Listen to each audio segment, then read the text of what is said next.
अभी हमारी नवरत्नियों में अर्चना जी कितना सुंदर बता रही थी। हमको शिवगुरु को सुनना पड़ेगा, पहले कंप्यूटर तब जाए हम। हनुमान जी को पढ़ने वाला सेठ ने कहा नहीं, हम रोज हनुमान जी से मनाते हैं, हनुमान जी तो हमारी सारी दौलत ले लो और हनुमान जी के मंदिर के पंडवा तो हमको भूख दे दो, नींद दे दो।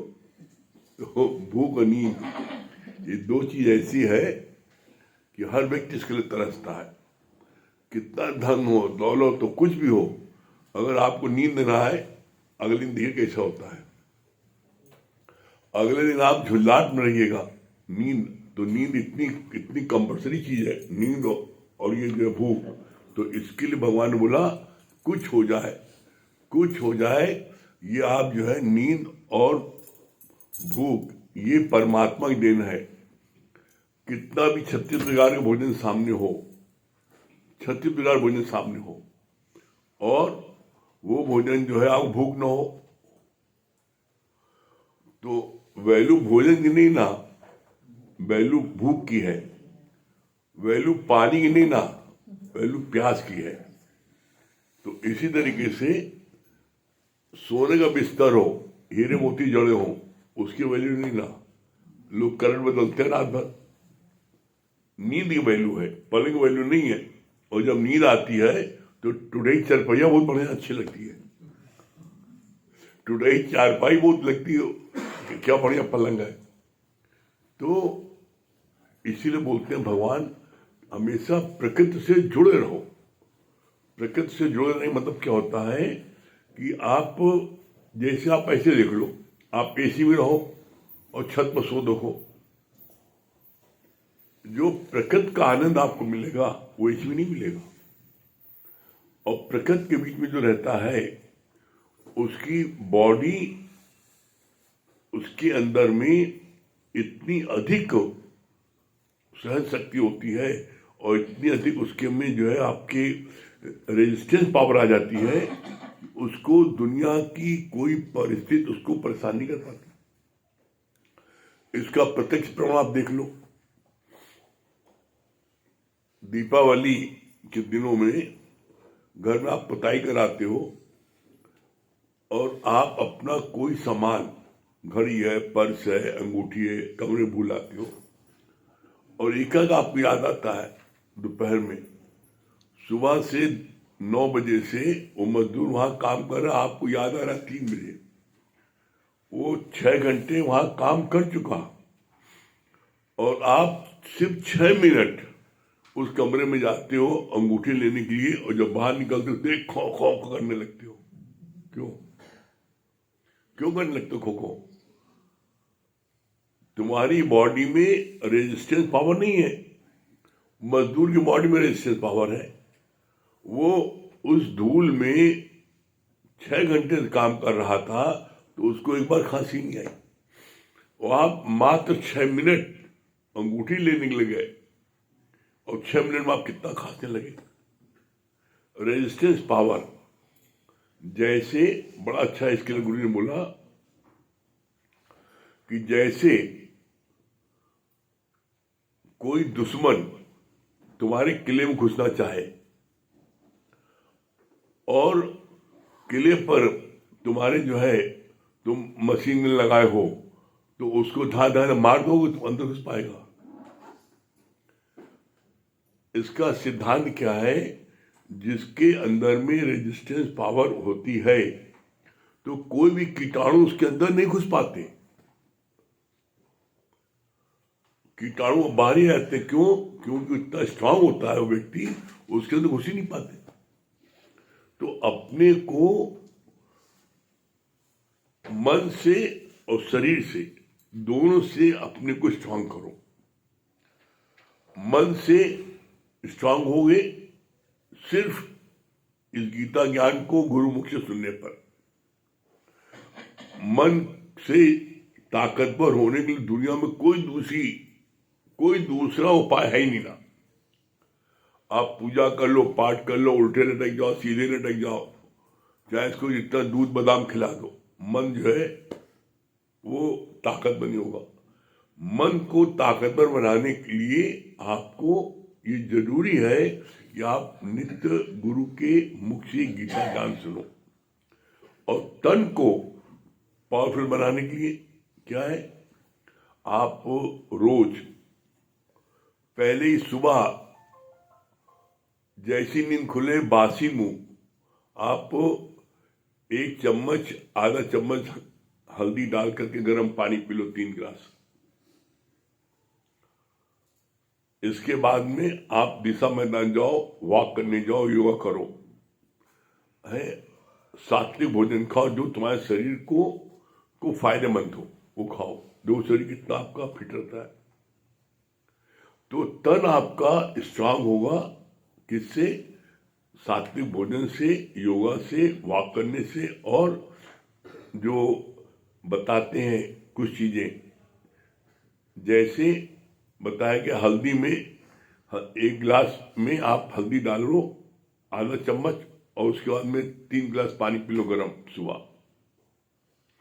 रात में सोने के पहले आप अपने नाभि में 5 बूंद सरसों तेल डालो, नाभि में तलों में तेल लगा लो, अच्छे से मालिश कर लो, रब कर लो। तो जितनी भी एक्यूप्रेशर में भी जितने पॉइंट होते हैं, पैर में होते हैं, हाथ में होते हैं, आप जब पैरों में रब कर लोगे तो आपको बहुत साउंड स्लीप आएगी। आप नाभि में तेल डालोगे तो आपके शरीर के सब पार्ट्स में तेल पहुंच जाएगा, चाहे कान में हो, चाहे नाक में हो, चाहे सब दिखा। क्यों?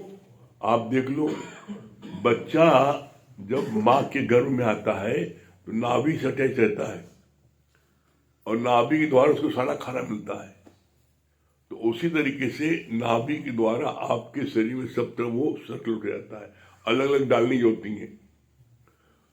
आप ऐसा कर लो, ये बात अपने जीवन के अनुभव से कर रहे हैं कि आप शरीर से फिट रहोगे और मन से फिट रहोगे। ठीक है, चलिए हम लोगों का गुरु जी के अनमोल वचन,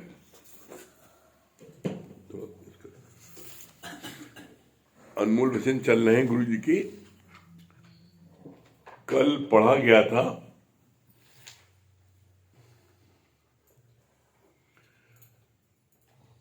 90 नंबर अनमोल वचन। जिस शख्स के पास 3 खासियत हो, परमात्मा गुरु उसे अपने समीप रखता है। वो 3 खासियत क्या है? पहला, दरिया जैसी दानशीलता। दूसरा, सूरज जैसी भलाई। और तीसरा, जमीन जैसी मेहमान नवाजी। ये 3 क्वालिटी जिसके में होगी वो परमात्मा के गुरु के अत्यंत नजदीक होगा। आज 91 अनमोल वचन। इंसान कितना पागल है, वो एक नाखून तक तो बना नहीं सकता, मगर गरुड़ कितना करता है। इंसान कितना पागल है, वो एक नाखून तक तो बना नहीं सकता, मगर गरुड़ कितना करता है। मैं ये कर दूंगा, मैं फलानी मर्डर करा दूंगा, मैं फलानी ये कर दूंगा, मैंने गरुड़ कौन करेगा।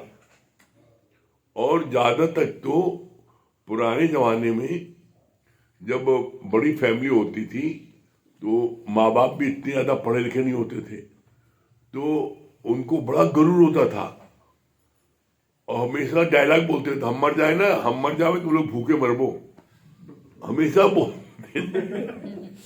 जितने भी परिवार से मिलो तो उनके माँ बाप यही बोलते थे कि हम मर जाब ना तुम लोग भूखे मरबो, देख लो 8 आंसू रोगे। क्यों? क्योंकि उनके मन में ये पक्का था, मैं अकेला कमाता हूं, बाकी सब खाते हैं और मैं खिलाने वाला हूं। ज्ञान तो लिया नहीं था, गीता ज्ञान उनको मिला नहीं था। गीता ज्ञान मिला होता तो कभी बात अपने मुख से न बोलते। क्यों? गीता ज्ञान में स्पष्ट साफ साफ ये दिया है, पलते अलग अलग है प्राणी, पालने वाला एक है। पलते अलग अलग प्राणी, पालने वाला एक है। इसका प्रमाण है, भगवान विष्णु ने लक्ष्मी से बोला,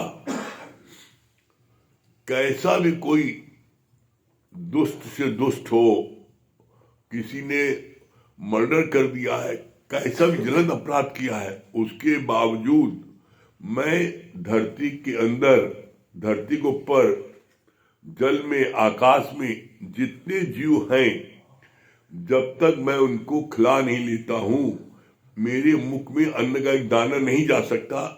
ये मेरे को वरदान है। जब सबको खिला देंगे तो हम खाएंगे। तो लक्ष्मी को इस बात पर थोड़ा शक हुआ, तो लक्ष्मी ने भगवान विष्णु को परीक्षा लेने के लिए क्या किया, एक चींटी को डिबिया में बंद कर दिया और बंद करके उसको रख लिया और भगवान विष्णु खाना दे दिया। उन्होंने खाना खा लिया। तो कहा लक्ष्मी ने, आप बहुत झूठे हो। क्या हो गया? कहा, आपने कहा था कि मैं सारे जीवों को भोजन कराने के बाद तब मैं भोजन करता हूं। आज आपने एक जीव को भोजन नहीं कराया तो आपने भोजन कर लिया। झूठे नहीं हुए? कैसा नहीं हो सकता है? कहा, मैं अभी दिखाता हूं। तो उन्होंने डिबिया लाई और डिबिया खोल के दिखाया, देखो। जब दिखाना देखो तो क्या देखा? लक्ष्मी ने देखा कि वो चींटी जो है एक चावल का दाना खा रही है। बड़ी शर्मिंदी हुई, ये कैसे हो गया? हमने मन किया था, ये कैसे हो गया? चावल कहां से आया? तो भगवान विष्णु बोला, जब तुम उसको डिबिया में बंद कर रही थी तो मैंने तुम्हारे माथे पर रोली में चावल लगा था, मैंने उसको टपका दिया था। क्यों? क्योंकि बचाने वाला अधिक बलवान है। इसीलिए कहा जाता है, पलते अलग अलग है प्राणी, पालने वाला एक है।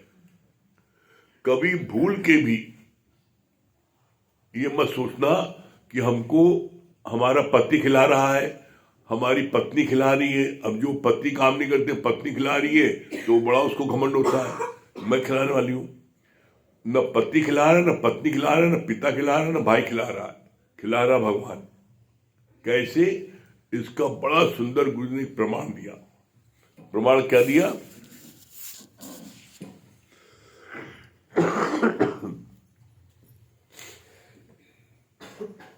एक राजा के दो बेटियां थी।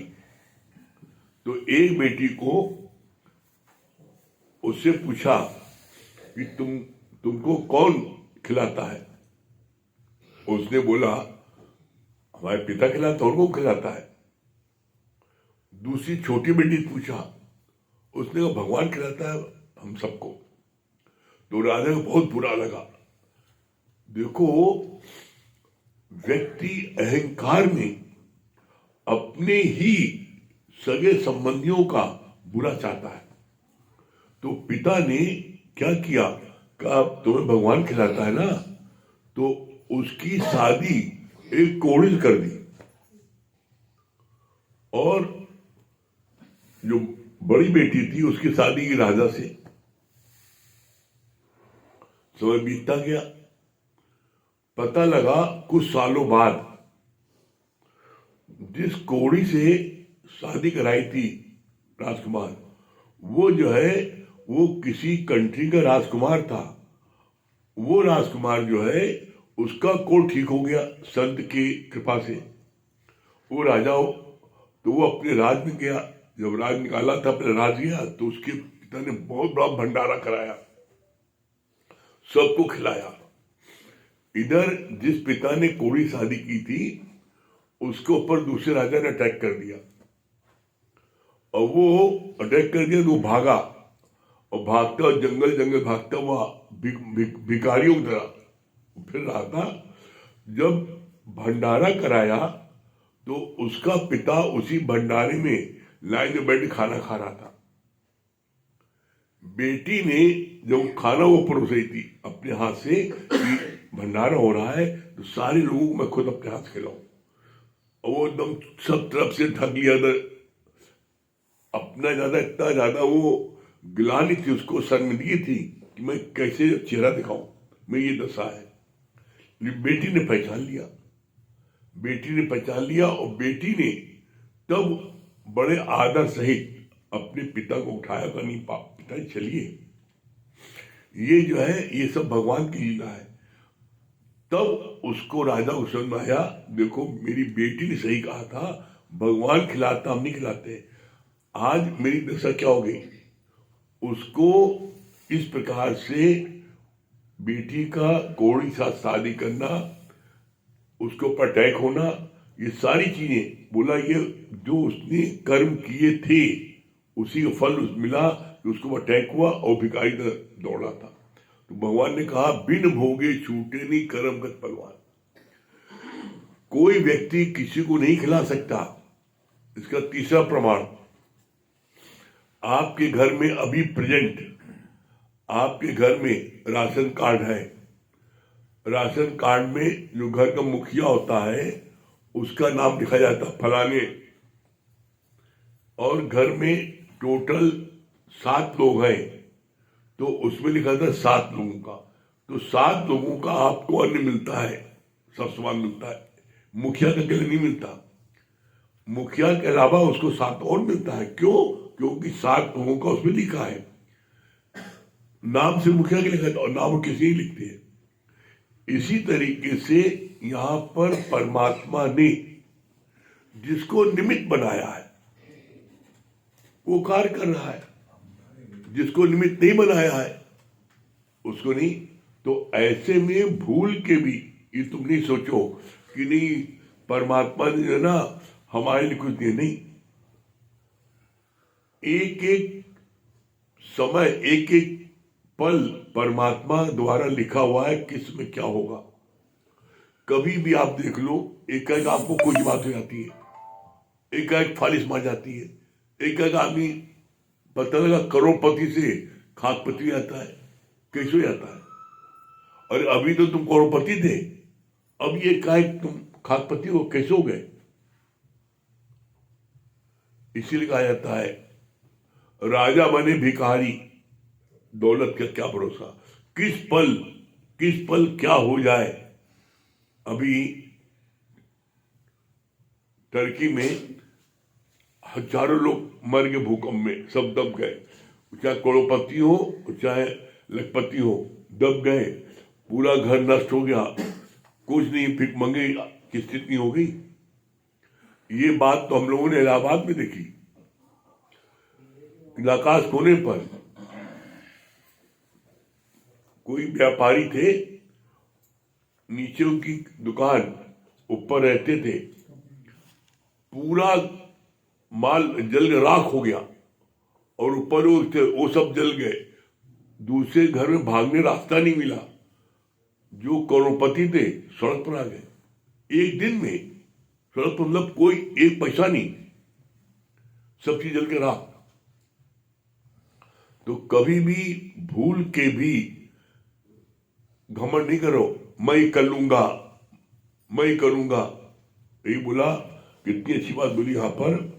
इंसान इतना पागल है, वो एक नाखून तक तो बना नहीं सकता, लेकिन गरुड़ कितना करता है, मैं ये करूंगा, मैं ही करूंगा। तुम कुछ नहीं कर सकते, करन करावन आपे आप मानुष के निकट चुहान।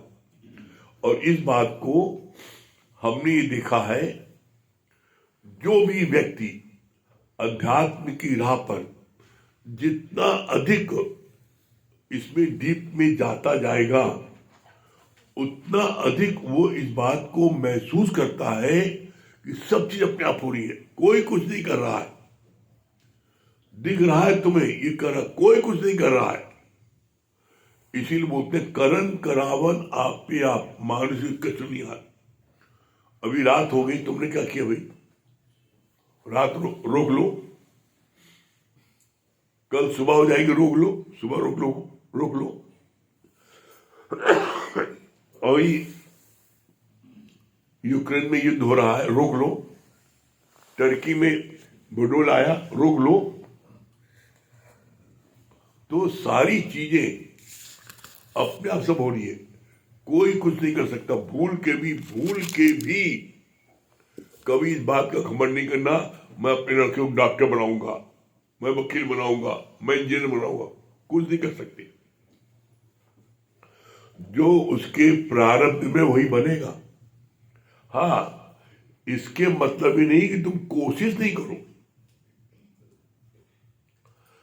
तुम्हें कोशिश पूरी करनी है, पूरा ध्यान देना है और सामने एक लक्ष्य निर्धारित भी करना है।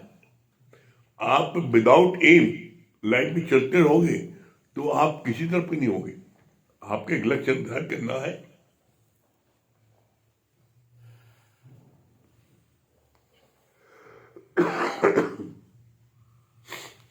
आप देखो, जब आप पढ़ाई करते हो तो हाई स्कूल तक आप सब सब्जेक्ट पढ़ते हो, हाई स्कूल तक आप सारे सब्जेक्ट पढ़ते हो। फर्स्ट ईयर में आने पर आपको सिलेक्शन देना पड़ता है कि आप साइंस साइड जाओगे, आर्ट साइड जाओगे, कॉमर्स साइड जाओगे। आपको अपना एक लाइन सेलेक्ट करनी पड़ती है, वहां सारे सब्जेक्ट नहीं पढ़ते, एक डिसीजन लेना पड़ता है। इसी तरीके से यहां पर आपको भी लाइफ का एक डिसीजन लेना है। मेरे जीवन का क्या लक्ष्य है? सिर्फ खाना पीना भोगना सो जाना मर जाना? भाई एक तो ये लक्ष्य है। भाई जैसे बोला, खाना पीना भोगना, तिनका पशु समान।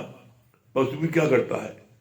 वो भी तो खाता पीता परिवार बढ़ाता है, और क्या करता है।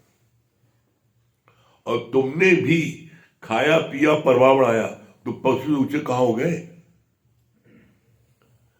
आपको परमात्मा ने सबसे उच्च कोट में रखा है। मनुष्य 84 लाख योनियों के बाद ये मनुष्य तक मिला है, जिसको बोला जाता है बड़े भाग्य मानुष तन पावा। बड़े भाग्य से ये मनुष्य तन मिलता है। आगे फिर बोला है, कबहुक कर करुणा नर देही और देत ईस बिन हेतु सनी। कभी कभी परमात्मा बड़ी करुणा करके तुम्हें मनुष्य तन देता है। तुम्हारा क्लेम कोई नहीं है, तुमने कोई इतना अच्छा कार्य नहीं किया है तुम्हारा मनुष्य जन्म क्लेम हो। परमात्मा करुणा करके तुम्हारे को ये मनुष्य जन्म देता है। कैसे? इसका बड़ा सुंदर गुरु ने प्रमाण दिया। कहा जैसे कोई बेटा कोई गलती करता है, पैसा चुराता है या पढ़ता नहीं है, फेल हो जाता है, तो मां बड़ी दुखी होकर के क्रोध में उसको कोठरी में बंद कर देती है और कहती है आज तुम सारा दिन बंद रहो, इसमें खाना पीना कुछ नहीं मिलेगा। तो बच्चा भी अपनी ऐठ में उस शुरू को नहीं बोलता ठीक है बंद कर दो। और जब कोठरी में 2-4 घंटे रह लेता है और जब अंधेरा होने लगता है तो उसको डर लगने लगता है, भूख प्यास में लगती है, अंदर साय से होता है तो और उसको डर लगने लगता है। तब वो चिल्लाता मम्मी अच्छा आप गलती नहीं करेंगे, हमें छोड़ दो। कहती नहीं तुम आज रात भर सिर्फ बंद रहो। तो उसकी और पुलपुलिया कांपती, अरे बाप रात में बंद रहेंगे। तो बहुत रोता है भी लगता है, मम्मी मैं तुमसे माफी मांग रहा हूं, मैं कभी नहीं, मैं प्रॉमिस कर रहा हूं मैं कभी नहीं करूंगा ऐसा काम। मम्मी कभी नहीं छोड़ेंगे। तब वो बेचारी दादी दादा, उनको ज्यादा मोह होता है पोता पोती से, वो कहती है बहुत तुम्हारे हाथ जोड़ी बिठवा, ये बेटा छोड़ दो, डर जाएगा, ये बेटा छोड़ दो। जब बड़ी रिक्वेस्ट करती है दादी बाबा, तो उस समय फिर वो जो है कहने पर तब वो छोड़ती है। वो कहती है अच्छा अब आज के बाद अगर तुमने किया तो समझ लेना। फिर तो वो अपने सास ससुर के कहने पर 10 बार माफी मांगने पर तब जो है माँ उसको छोड़ती है, करो। उसी तरीके से परमात्मा तुम्हारे को कोई क्लेम नहीं मनुष्य जन्म का, तुम्हारे को मनुष्य जन्म परमात्मा देता है करुणा करके। नहीं चलो एक इसको मौका दे दे, मौका ही दे दे, चलो चलो देखें अभी ये सुधर जाए चाहिए। वो कैसे? गर्भ में किया था वादा प्रभु तुझको न भूलूंगा कभी, पढ़ के मुंह के जाल में भूला तू अपना करार है। जब गर्भ में बच्चा उल्टा लटका होता है माँ के, जहां शासन में पड़ी होती है, ये सबसे बड़ा कुंभी पाक नरक है। उसमें अब आप बताओ अंदर का है, अंदर विष्ठा है, मलमूत्र क्या है, उसी गंध में पड़ा है वो रात दिन उसमें तड़पता है, प्रार्थना करता है हे भगवान मुझको किसी दिन निकालो, मैं अब कभी भी तुम्हारे को नहीं भूलूंगा, तुम्हारा ही नाम जब तक तुम्हारे ही करूंगा हमेशा। और दुनिया का किसी जात का कोई बच्चा हो, आप देख लो, हिंदू का हो, मुसलमान का हो, सिख का, ईसाई का, किसी का हो, कोई बच्चा हो, वो बच्चा आप देख लो जैसे ही धरती पर आता है वैसे ही वो ओम ओम ओम ओम जाप करता है। लेकिन अम्मा उसकी बोलती है चुप, देख तेरे पापा आ गए, देख तेरी मौसी आ गई, देख देख तेरे फलाने बड़ा भैया आ गया, ये कर कर सब सत्यानाश। उसके ऊपर सारे लेवी लग गए, मौसी के, मामा के, चाचा के, ताऊ के। आज तक माता मदालसा के अलावा किसी ने अपने बच्चों से नहीं बोला है, इस पूरे ब्रह्मांड में किसी ने नहीं बोला अपने बच्चों से तू शुद्ध होसी, तू बुद्ध होसी, तू निरंजन होसी, तू शुद्ध है, तू बुद्ध है, तू निरंजन है। माता मदालसा ने बोला। माता मदालसा के 7 बेटे थे, उन्होंने सबको बोला। और राजा ने जब बड़ा प्रार्थना किया कि एक बेटे को तो कम राज करने के लिए छोड़ दो, शादी इसी शर्त में किया था कि मैं अपने सब बच्चों को संत बनाऊंगा, क्या जो बनाने वाला शादी कर लो, इतना राजा आसक्त हो गया था। तो 6 बेटों को उसने संत बना दिया। 7वां बेटा जब हुआ तो राजा ने हाथ जोड़ कहा एक को तो कम से कम छोड़ दो, राज चलाने के लिए कौन राज चलाएगा। तब उसको जो है राज चलाने में दिया है। और उसमें भी उसने क्या किया, राज चलाने दिया और उसको एक जो है ताबीज दे दिया बांध के, कहा जब बेटा कभी जीवन बड़ा संकट पड़े तब उसने उस ताबीज को पढ़ना। यही हुआ। उनके 6 भाइयों ने देखा कि राज्य में बड़ा बहुत ज्यादा डूब गया है, रात दिन राज को बढ़ा रहा है। तो उन लोगों ने, राजा ने क्या किया, 6 उनके भाई लोग लौट के आ गए और माँ ने उन 6 को शहद दिया था कि जब ये राज में डूब जाए बहुत ज्यादा तो इसको निकालने के लिए तुम लोग आ जाना। वो लोग आ गए, भैया वो तुम्हारे 6 भाई हैं, ये राज का 7 हिस्सा करो।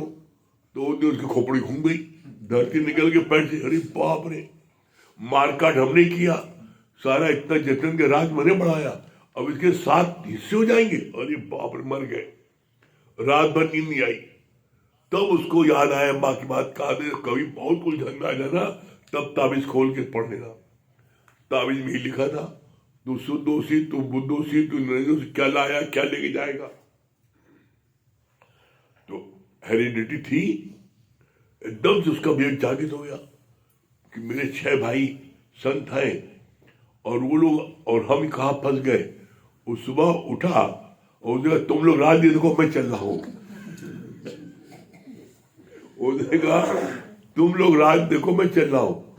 तो उन लोगों ने उसको रोका नहीं।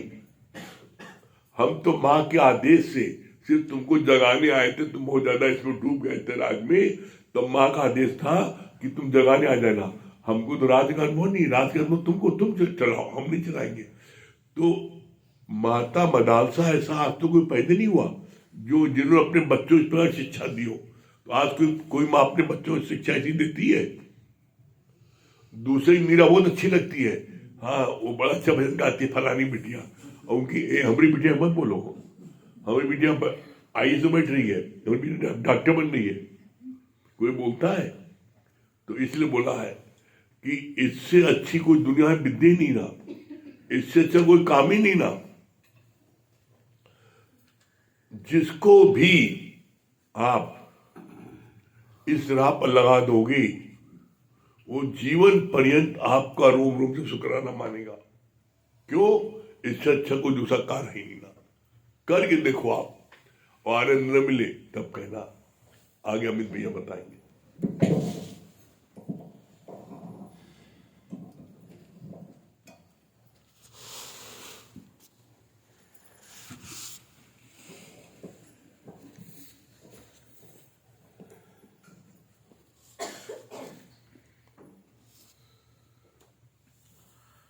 सभी प्रेमियों को जय। देखिए, आज सभी प्रेमियों के चेहरे जो है वो खिले हुए हैं, जो महसूस करा रहे हैं कि आज कुछ विशेष दिन है।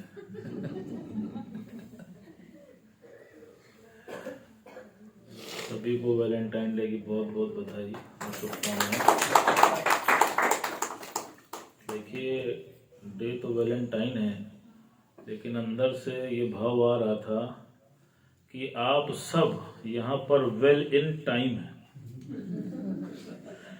अगर आप समय के अंदर ना आए होते तो आपको गुरु के रूप में वैलेंटाइन ना प्राप्त होता, और जीवन में सबके सब कुछ तो था, आप देखिए, लेकिन जो नहीं था वो क्या नहीं था?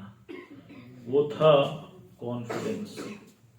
जब गुरु जीवन में आता है तो आप देखिए आपके अंदर एक अद्भुत कॉन्फिडेंस आता है। पैसा पहले भी था, प्रॉपर्टी पहले भी थी, बच्चे पहले भी थे, रिश्तेदार पहले भी थे, लेकिन पल पल आपको गिराते थे। मन हर पल भयभीत रहता था, चला ना जाए, ऐसा ना हो जाए। लेकिन जब गुरु जीवन में आया तो उसने आपके जीवन में उस विश्वास को जगाया। आज आप देख लीजिए, आप कोई भी कार्य करते हैं, कोई भी, सुई से लेकर एरोप्लेन तक, कितना अद्भुत कॉन्फिडेंस आपके अंदर है। आप सोच के देखो, ये कॉन्फिडेंस कहीं से मिला क्या? कहीं से नहीं मिला। सिर्फ जब हम गुरु की शरण आए और मनमना भाव हो करके हमने इस ज्ञान को सुना, तब हमारे अंदर से वो कॉन्फिडेंस जागृत हुआ। आज किसी के पास आप देख लो, बड़े बड़े सेठों को जानता हूं मैं, सर्वत्र है, लेकिन उसके बाद भी खालीपने का एहसास ये नहीं है। सब कुछ है, बच्चा नहीं है। अच्छा, बच्चा है तो बीमारी है, कुछ खा नहीं सकते, कोई ना कोई चीज से वो व्याकुल हैं, उनके अंदर तृप्ति नहीं है। लेकिन जो इस सत्संग में आ गया, आप देखो, उसके अंदर सबसे पहले तो तृप्ति आ जाती है। जो है बहुत है। सोचो, ऐसी तृप्ति कहीं मिल सकती है? आप बताओ। न गंगा नहा के मिली, न जमुना नहा के मिली, न संगम नहा के मिली, आप देख लो, और न च्यवनप्राश खा के मिली, जिसमें सम्मिश्रण है। रामदेव बाबा कहते हैं च्यवनप्राश खाओ और स्वस्थ हो जाओ। कोई स्वस्थ नहीं हो पाया। जब गुरु की शरण आया तब जाकर स्वस्थ और मस्त हो पाया। आप देख लो, तो गुरु का तुम्हारे जीवन में कितना अहम रोल है। आज सबके चेहरों में कैसे, जैसे गुरु जी कहते हैं ना, रोज आओगे तो रोज की तरह खिल जाओगे। आज सबके चेहरे खिले हुए दिख रहे हैं। महसूस हो रहा है कि आज रियल वैलेंटाइन है। आज के पहले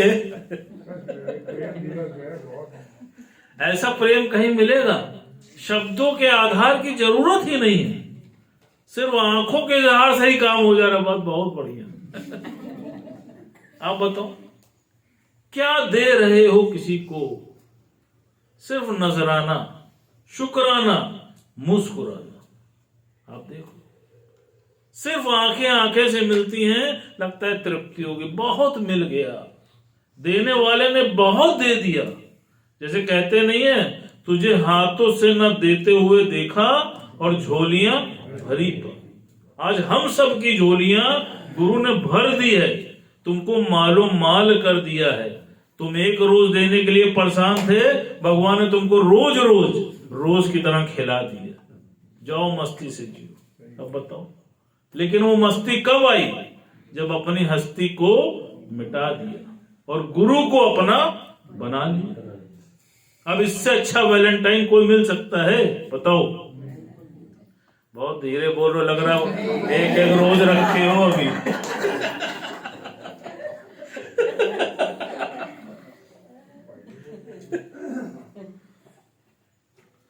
सोचो, गुरु ने तुमको अपना वारिस बना लिया। जैसे कोई पिता अपने पुत्र को अपना वारिस घोषित कर देता है तो उसके बाद किसका होता है? सर्वत्र उसका हो जाता है। इसी प्रकार गुरु ने तुमको चुन लिया है। और गुरु के पास क्या नहीं है? बताओ। शांति है, संतोष है, प्रफुल्लता है, पॉजिटिव थिंकिंग है, एवर एंडिंग हैप्पीनेस है। क्या नहीं है जिसकी तुमको तलाश है और जो जीवन में कहीं नहीं मिलता? वो सब गुरु के पास है और तुम गुरु के वारिस हो गए। अब सोचो, किसको मिलेगा?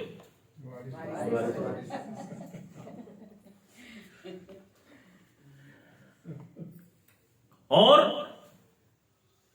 सिर्फ इतना सा करना है कि गुरु की शरण में मनमना भाव से रहना है।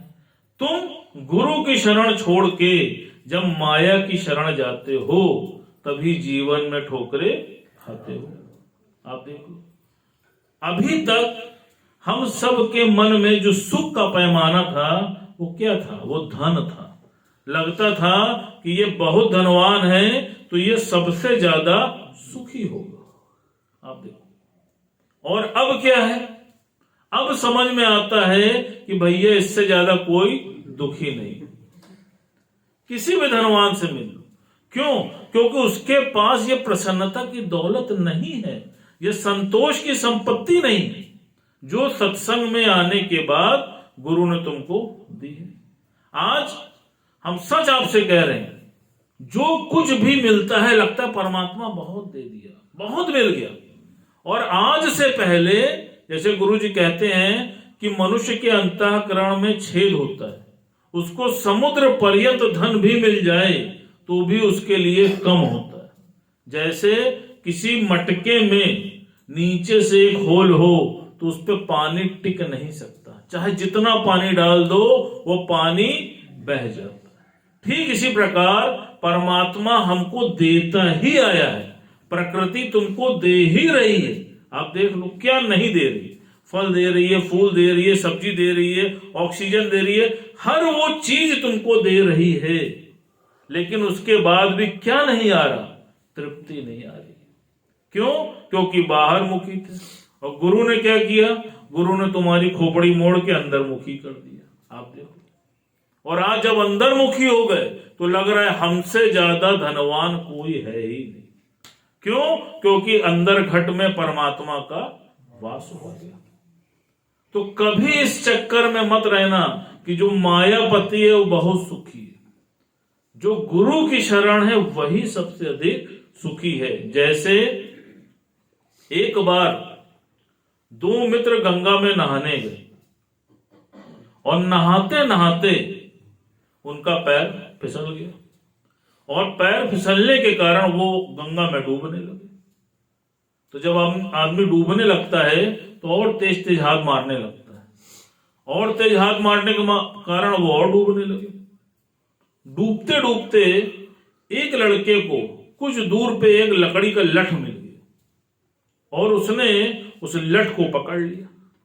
तो जब उस लठ को पकड़ा तो ये महसूस हुआ कि वो तो बच गया, बहुत सुरक्षित हो गया। क्यों? क्योंकि वो तो पानी में तैर रहा था और उसके सहारे वो भी तैरने लगा। जो दूसरा लड़का डूब रहा था उसको दूर खड़े कुछ लोग देख रहे थे और वो भी चिल्ला रहा था, बचाओ बचाओ। तो जो दूर खड़े लोग थे उसने उसके लिए एक महीन सी पतली सी रेशम की रस्सी फेंकी। अब मरता क्या ना करता, उसने उस रस्सी को पकड़ लिया और बहुत आहिस्ता आहिस्ता धीरे धीरे किनारे की तरफ आने लगा। तो जो लोग वहां पर इस दृश्य को देख रहे थे उनके मन में आया कि जो पहला वाला आदमी है जिसने लट्ठे को पकड़ा है वो बहुत मजबूत स्थिति में है, वो तो बच गया, लेकिन जो महीन डोर पकड़े है ये शायद बच्चे या ना बच्चे, हो सकता है डूब जाए। परिणाम क्या हुआ, कुछ दूर के बाद बहाव के कारण जिसने लठ पकड़ा था वो बहते बहते आगर डैम में जाके गिर गया और मारा गया। लेकिन जिसने महीन रस्सी पकड़ी थी वो कोने में आके बच गया। गुरुजी ने क्या सिद्धांत बताया, उन्होंने कहा कि जो मोटा लठ है ये क्या है, ये माया का लठ है। तुम जो ये मोटी माया पकड़ के बैठे हो और जो तुमको लग रहा है कि मैं बहुत सुरक्षित हूं, मेरे पास दुकान है, मकान है, प्रॉपर्टी है, सब है, लेकिन ध्यान रखना ये लठ है, ये कभी भी पलट के पड़ सकता है। लेकिन वो जो महीन रस्सी है वो क्या है, वो महीन रस्सी सत्संग रूपी रस्सी है जो तुमको आहिस्ता आहिस्ता परमात्मा के पास पहुंचा देती है और परमात्मा से तुम्हारा मिलन करा देती है। अब इच्छा तुम्हारी है कि लठ पकड़ोगे या रस्सी पकड़ोगे, बताओ क्या पकड़ोगे। चलो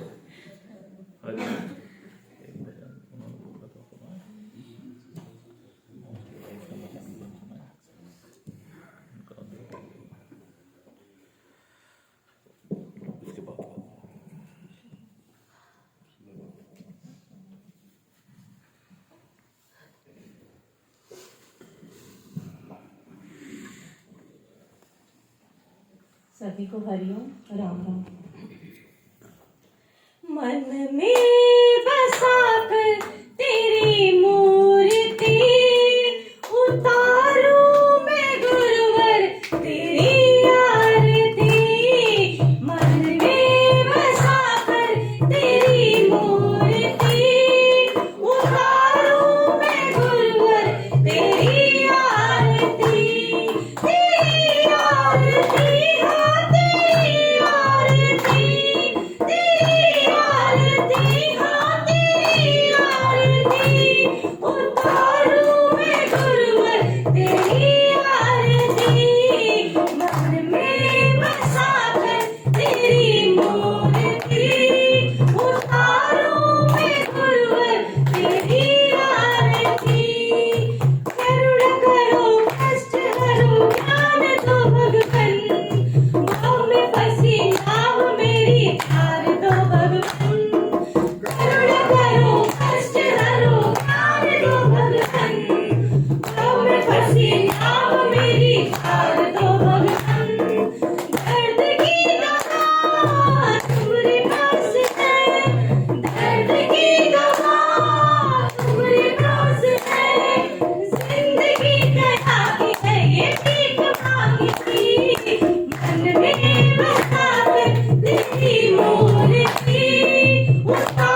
आरती तेरी आरती हाँ तेरी आरती तेरी आरती हाँ तेरी आरती उतारो मैं गुरुवर तेरी आरती मन में बसाकर तेरी मूर्ति उतारो मैं गुरुवर तेरी आरती वेद तेरी महिमा गाए संत करे गान भारत गुण गान करे छेड़ वीणा गान वेद तेरी महिमा गाए संत करे गान भारत गुण गान करे छेड़ वीणा गान भक्त तुझे याद करते हैं पुकार भक्त तुझे याद करते हैं पुकार तेरी भक्त गाए तेरी आरती मन में बसाकर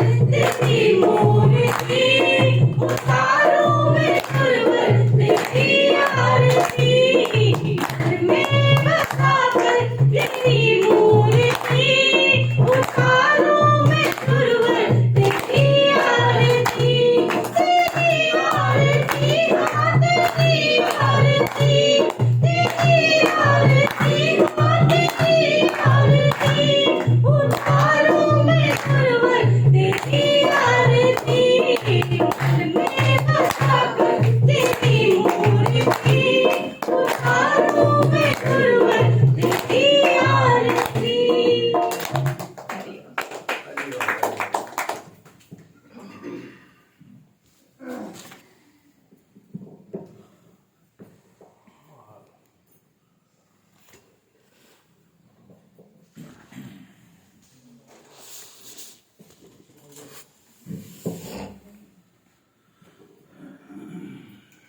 चलिए,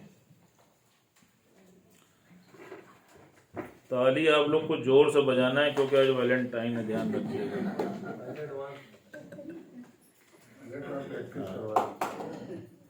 कहे घबराता दिल और काहे उदास है,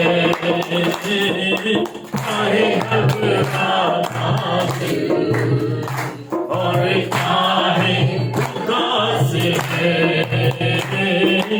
मुरलीधर मन मोहना, मुरलीधर मन मोहना, तेरे ही दास हैं, काहे घबराता दिल, काहे उदास है, काहे घबराता दिल और काहे उदास है। ढूंढने की उसको क्या है दरकार, सामने खड़ा है तेरा शान सरकार। ढूंढने की उसको क्या है दरकार, सामने खड़ा है तेरा शान सरकार।